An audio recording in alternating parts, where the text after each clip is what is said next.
Of all things Americans are, we are makers. With our strengths and our minds and spirit, we gather, we form, and we fashion.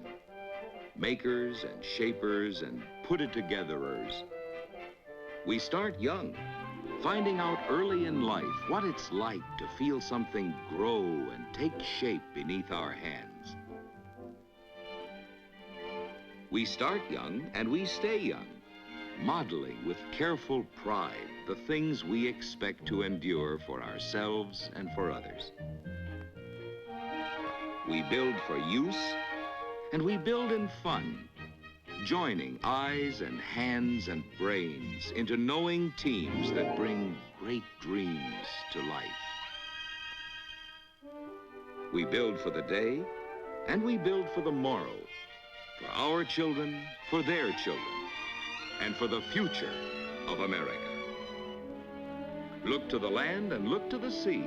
Wherever you may look in this world, you're apt to find something that got there because some American found a good way to put it together.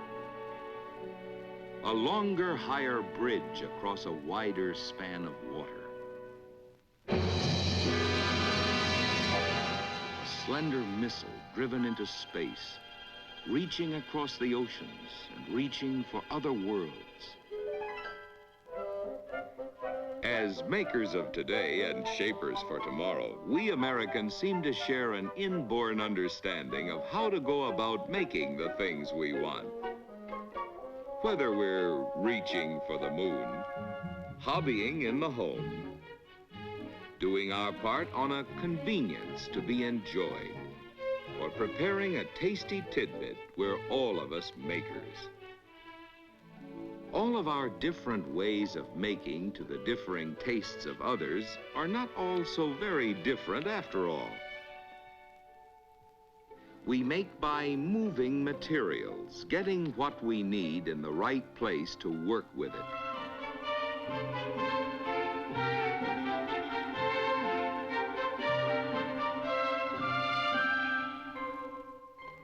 We make by removing material, getting rid of what isn't needed.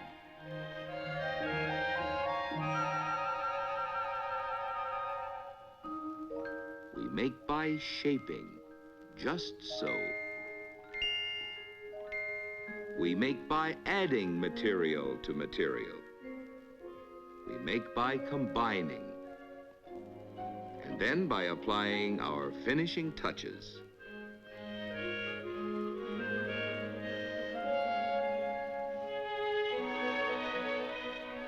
And by testing and testing again to make sure what is finished meets with our own approval and earns the customer's liking for what is done.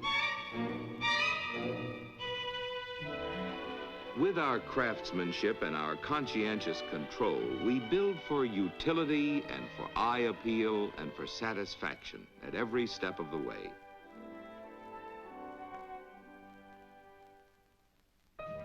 That's the way we make things. Make them right and make them to the user's satisfaction.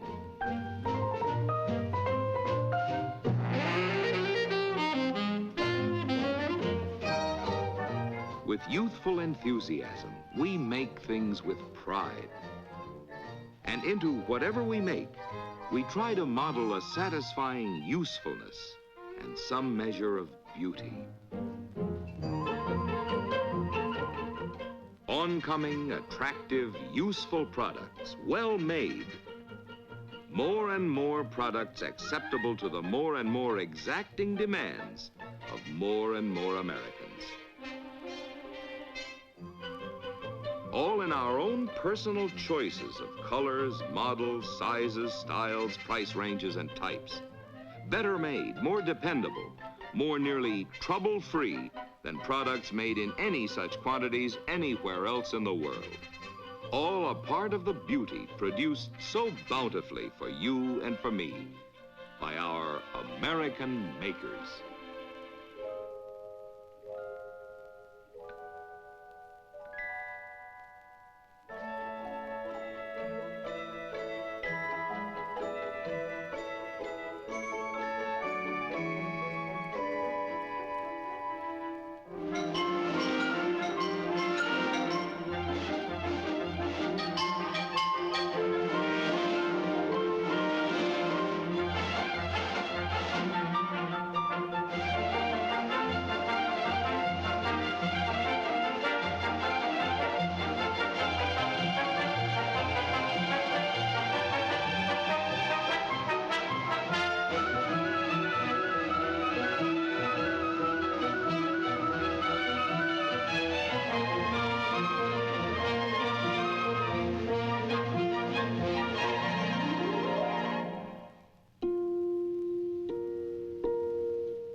There was a time when many of our needs had to be imported from other countries.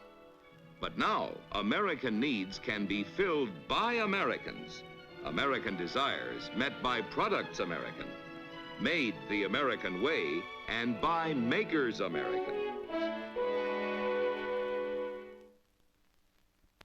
The American maker works for tomorrow as well as today, and he has a host of new products in store for us. Some of them ready for immediate viewing. Some of them are visible in the nearer distance, while others yet remain a dream of the future, but all of them on their way to us. Oncoming, attractive, useful products. Automatic highways with cars and buses that drive themselves.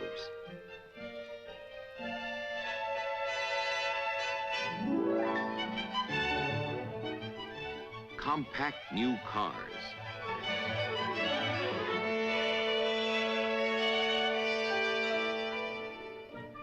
Battery-powered transistorized TV that is really portable.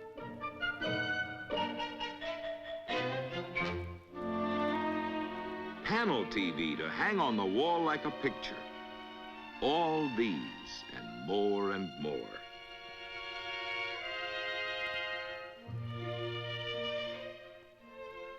We Americans have always been makers, and in the beginning, we had to be.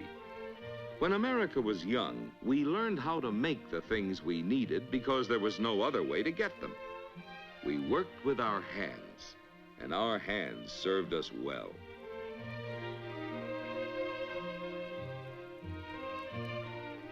At the blacksmith's forge and the potter's wheel, we learned honest craftsmanship. At the spinning wheel and the loom, we studied patience. And the greatest patience most of us learned was the patience to see to it that what we were making was good. Then, looking again to make sure what we had made would serve, and serve well.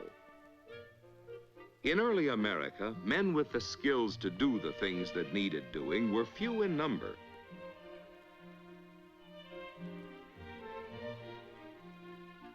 Craftsmen we had, but each could make only enough for his own family and for perhaps a few of his neighbors.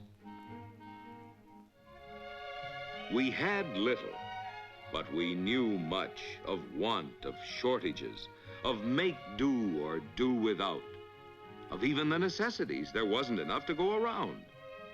As our numbers increased and our wants multiplied, easier, quicker, better ways of doing things had to be found.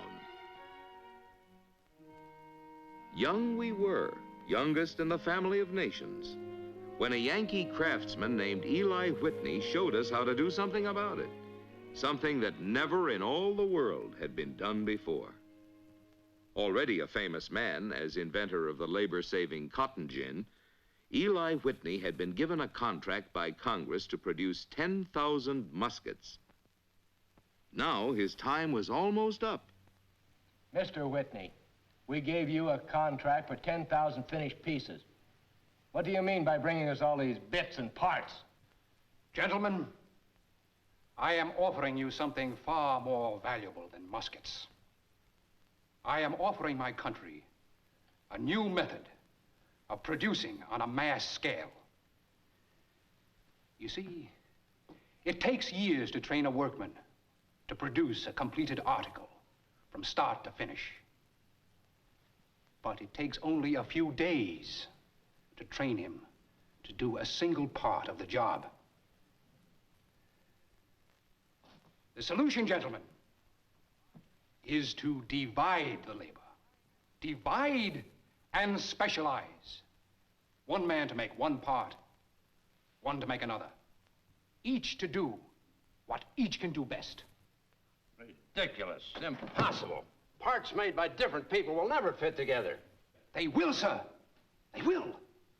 If each part is made exactly like every other.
these pieces are made by a separate man. Exactly. Eli Whitney didn't have a word for it, but we call it interchangeability. Interchangeability of parts. A Yankee craftsman had laid down the basic principle of modern mass production. Divide and specialize. One man to make one part, one to make another. Each to do what each can do best. A new method of dividing the labor to let the American maker work more quickly and efficiently, meet the ever-increasing demand for more goods, producing on a scale the world never before had known. The seed of mass production had been planted. But even so, we still had far to go before we could begin to reap the harvest. Our tools were simple, and for power we had only our own muscles, or the force of falling water, and maybe a turn from the wind.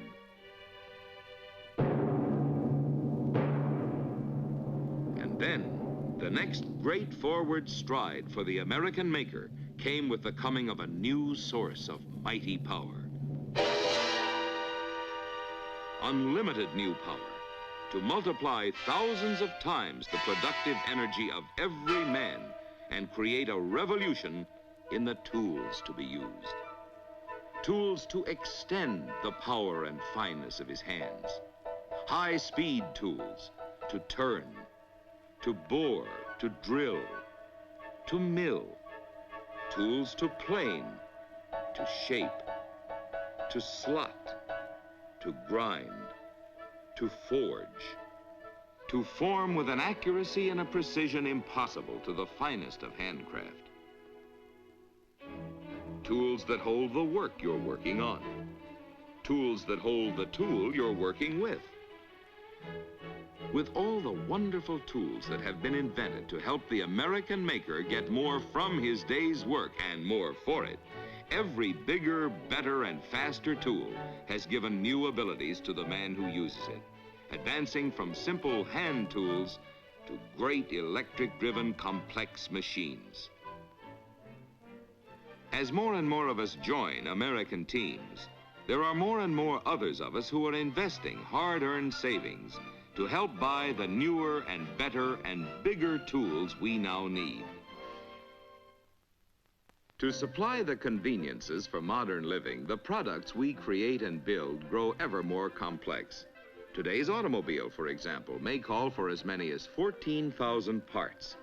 And each part must be as precise as thousands of pairs of hands and eyes and thousands of human brains can make it, if the final product is to be just about trouble-free. No one plant or single factory can make all the many kinds of parts. It takes thousands of separate suppliers. And in every supplier plant, each man and woman must work with a feeling of responsibility toward the eventual owner of what it is he's helping to make. On the conscientious contributions of every single one of them depend the success and reliability of what is made by others and the satisfaction of all the others who use them.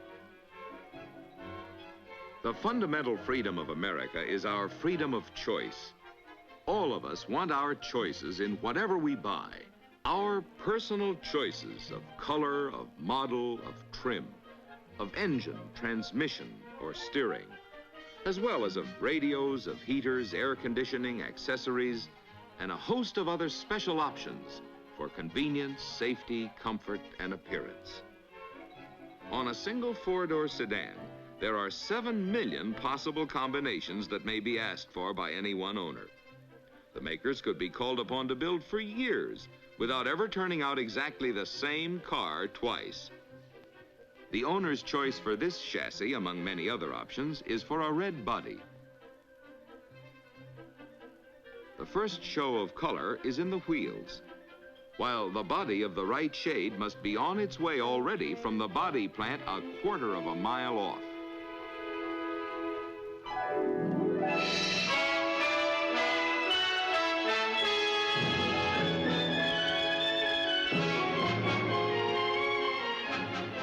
All the many parts, accessories, and special equipment must meet at their rendezvous.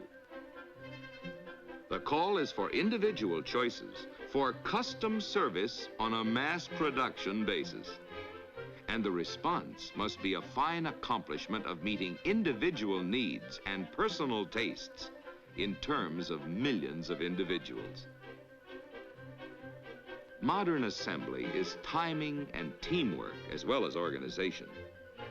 And every year, to make way for changed models, everything may have to be retimed, reteamed, and reorganized with new tools, new assembly line fixtures, and new working procedures. And just as all the parts that must fit together must be there at the right time from thousands of plants all over the country, so from all over the country and all over the world come the people who put them together for other people in thousands of different places. Giant teams of working people all fitting together. Tens of thousands of people, all different. Different in ability, in degree of interest, in each day's varying enthusiasm for the job. Differing in understanding and in their pride of workmanship. Different in age, in skill, in length of experience, and in the way you feel from day to day. Presenting human problems which are challenges to quality control. The best of us may occasionally make a mistake. The best of tools may call for adjustment. So in the all-American game of making things for ourselves and others, there must be catchers as well as pitchers. The inspector's job is to catch any slip and eliminate it from the finished product. The performance you get out of whatever you buy, the long time you can use and enjoy it, the pride you can take in it, depend not only on the engineers who design it and the men who make it, but also on the painstaking, conscientious vigilance of the quality control inspector who checks and double checks all along the way.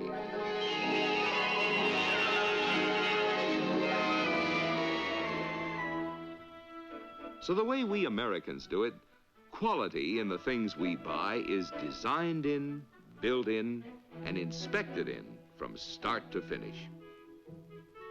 And to help them make sure quality is built in and checked in, new devices are continually being developed. This machine automatically checks dimensions to a 10,000th of an inch. A part deliberately made too small is put into the machine as a test of its efficiency. Out it goes. When products were simpler years ago, inspectors were few and far between. But in these days, with more complicated things to put together, inspectors are many, and inspectors are important. And even after a product has passed all the factory tests, it still must meet the approval of the conscientious dealer who sells it. For in his turn, the reliable dealer places his own pledge of quality on everything he sells. He knows that the user finally depends on the dealer's own fidelity. The man who sells any final product shares with its maker the credit and shares with its maker the responsibility for its performance and for the owner's satisfaction. In the quality relay, the dealer is the final qualifier.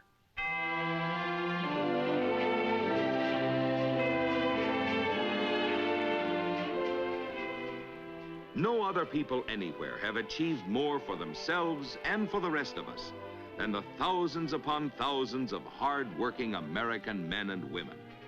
The millions who pool their skills and talents to produce the things we need and want. And we who enjoy whatever they have made for us do well to be thinking of what they are giving us. Oh yes, we know they work for their pay, for their food, and for the needs of their wives and the wants of their young ones. But also, they make for the joy of making things right, whatever the whims of our choice and the twists of our tastes.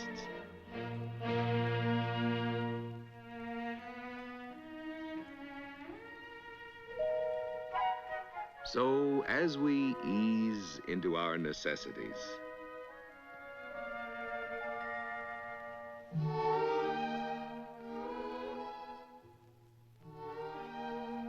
as we nestle into our comforts,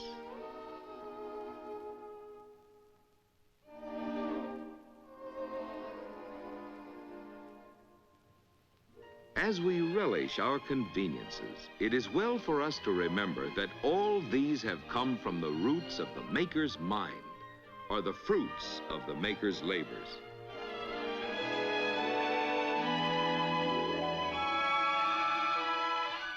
That is the job that is being done for all of us by the American maker, producing by the millions, for the millions, to make life in America more enjoyable for us all. The grand job of the American maker.